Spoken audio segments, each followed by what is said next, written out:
Hey guys, today I'm going to give a quick and easy kitchen island makeover to this guy. It's actually a peninsula.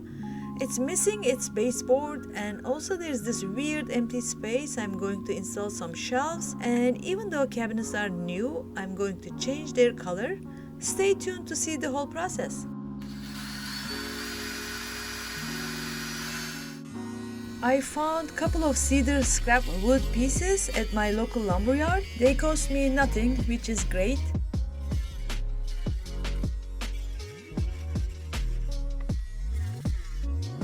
All I need to do is trim one side. They are a little bit too big for the space. My circular saw needs a new blade, so I'm using my multi-tool, which might take a little bit longer, but it will do the job. The only problem is that I'm cutting against the grain. That will require more effort, but seems like my multi-tool is doing a great job. Now it's time to sand it really nice and smoothly so we don't get any splinters. Do you see how rough it is, the surface? And this is right after sanding. Looks nice and smooth. I am using Danish oil to finish my wood shelves, and it's in dark walnut shade. Shelves are ready. Let's go inside and install them. I need to cut some moldings first. I want to extend and flush the cabinet's base molding up to the base molding on the wall. So I need to cut a notch on this shoe molding. My multi-tool became my best friend in this project. It's been very useful. I'm gonna cut this and then remove the piece with my chisel. I'm also going to cut this base cap part of the molding. It's a separate piece than the base molding. So I'm going to cut this and remove the whole thing in the back side. That way I can sit my shelf on this part. This is going to be enough support on the left side of the shelf. And here is the molding. This is how it's going to fit into that notch, and it flushes with the molding on the wall. So that will work out pretty good. I'm gonna have to paint the walls before I install the shelves. I'm painting this in cabinet color, so trying to give it a fake cabinet look, so it looks like this is a part of the cabinet, all together one piece. I could have just put a piece of wood to the end instead of painting, and it would look like part of the cabinets, but that way it would take up space. Even half an inch is a big deal because this is a very narrow space and I want to make the most out of it. Support on the back will be a ledger and the L bracket in the front, so ledger won't be visible. Here it is. Shelves are installed. Let's go paint the cabinets. Navy blue became my favorite color lately, so I'm going to paint my cabinets in navy blue. These are Benjamin Moore's navies, and these are I picked up from Home Depot, Behr's. And this shade of navy blue I really liked. It's Starless Night, and it doesn't really change color in light. Usually they do the dark colors. When the light hits on them, they totally change the color. So it's very tricky working with dark colors. You see how that changed color? To me, this is the best and least reflective in the light. My second favorite is this one, Benjamin Moore's infamous Hail Navy. That would be my second choice of navy. But unfortunately, chalk paint doesn't come with all these nice colors. I have to make them, so I'm gonna mix some colors here. Home Decor's Nautical, and I have Behr's chalk paint. It's Timeless Blue. It looks like dark blue, but it's not when you paint it on a surface. Right here, I'll show you. It's much lighter. It would be very misleading looking on that color sample on the lid. and it's much lighter than the color I want. So this is the Nautical, and that's not the color either. And I have now charcoal, Rust-Oleum charcoal color in chalk paint. So I'm going to mix those three together, which I did here, and got the color close enough. This one is, I think, close enough, the color I am looking for. I am going to use a plastic container with a lid. You definitely need a lid if you are mixing colors, because this painting will go for a couple of days. You don't want your paint to dry. I think I'm going to make 1 cup of each, this plastic cup. You can add water in chalk paint, by the way. It's water-based. So it's almost up to the top of the cup. I mark it with my marker. So that's the first color.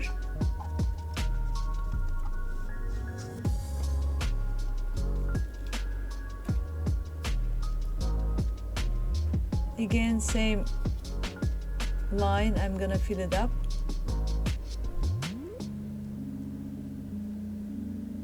You have to make sure to get the same ratio in case you need to mix it again, or in the future you need to touch up, and write down someplace the ratio.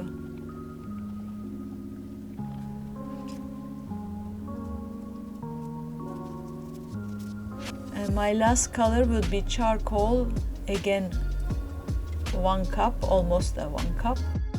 But I will give you all the ratios I used and all the materials I used in this project in the description below. You can always come back and check it out in case you want to try that color.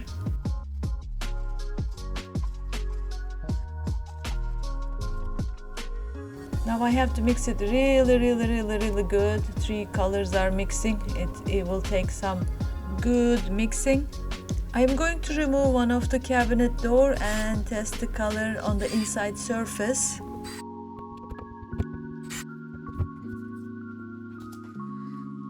Colors are mixed real well together and looks like a nice color, but we'll see how it looks when it's painted. I'm gonna put a thick color. Normally you would put thin layers, but I want to see the color, so I'm putting like some thick colors. It's inside the cabinets anyways. I'm gonna let this dry and come back and see.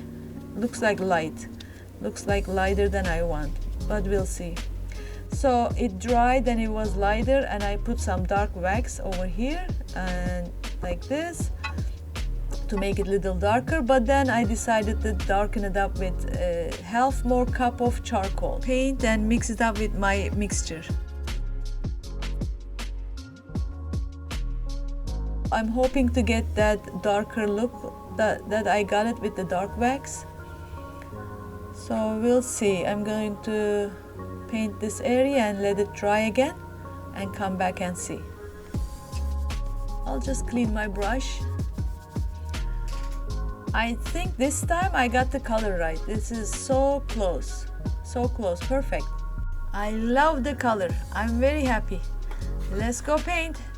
I'm using painter's stand for the cabinet doors just to raise them off the surface.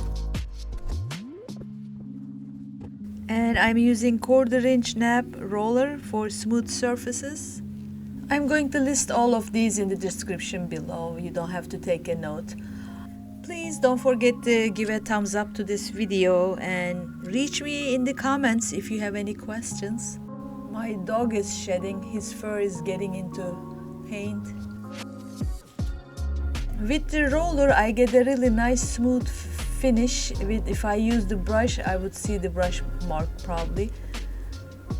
So yeah, you can use roller with chalk paint. Usually I see people using brush, but it needs to be a little bit more liquid than regular chalk paint consistency.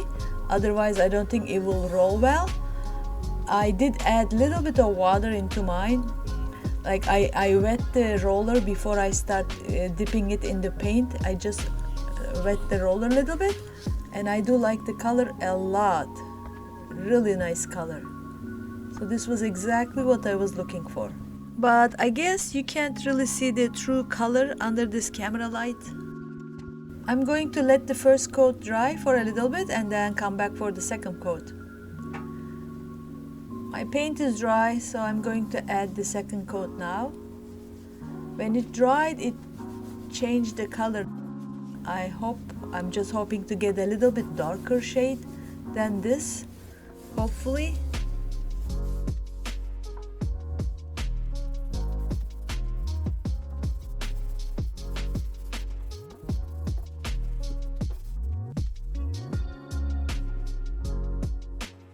My second coat dried and I see some the gray underneath. It's not perfect. It will need another coat, definitely. So for the front, I'm going to use 3 coats, and for the back side, 2 coats will do. When this is dry, I'm going to apply wax. I have a FolkArt Home Decor Clear Wax here. It's a liquid wax. All you need is a clean lint-free cloth to apply it, and it's very easy. So here is what happened. I actually apply another coat of wax, and I forgot to hit the record button, and you don't have that here.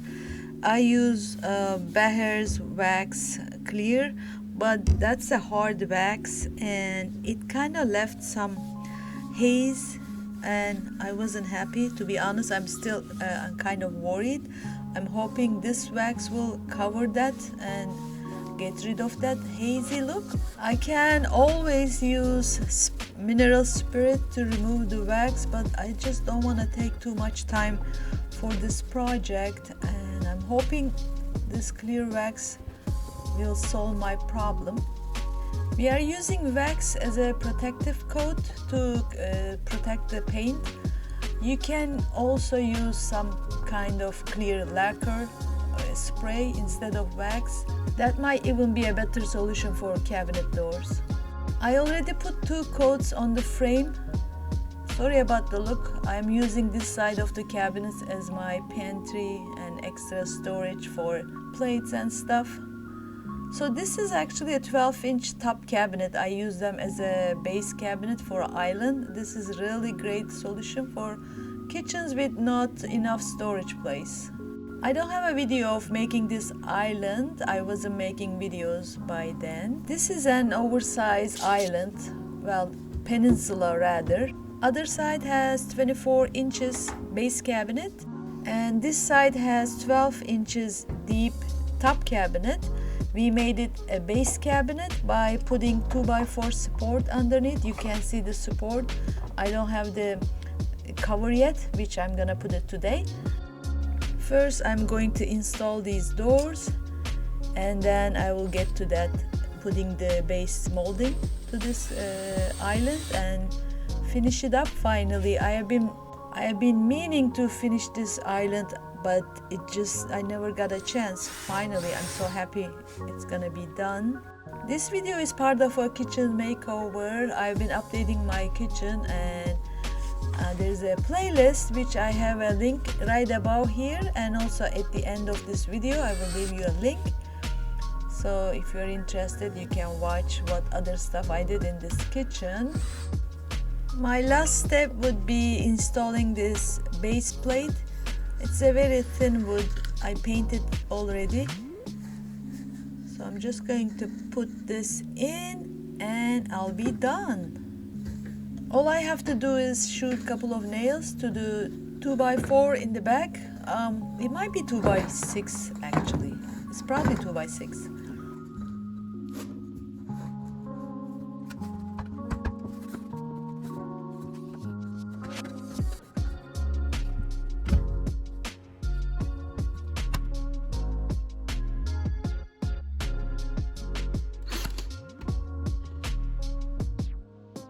Oops, I messed it up here. I can always come back and touch up with some chalk paint.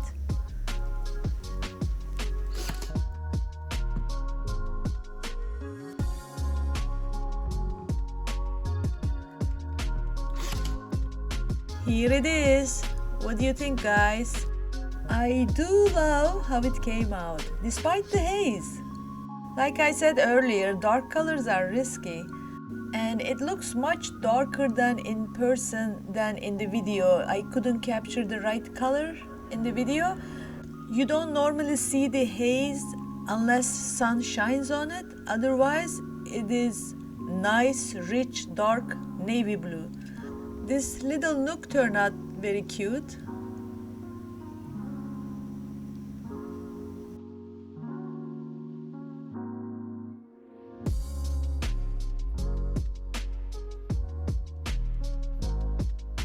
Here is before and after. You can see the real color here better. That's how it looks in real life. Well guys, thank you for watching, and I will see you in the next video. Bye!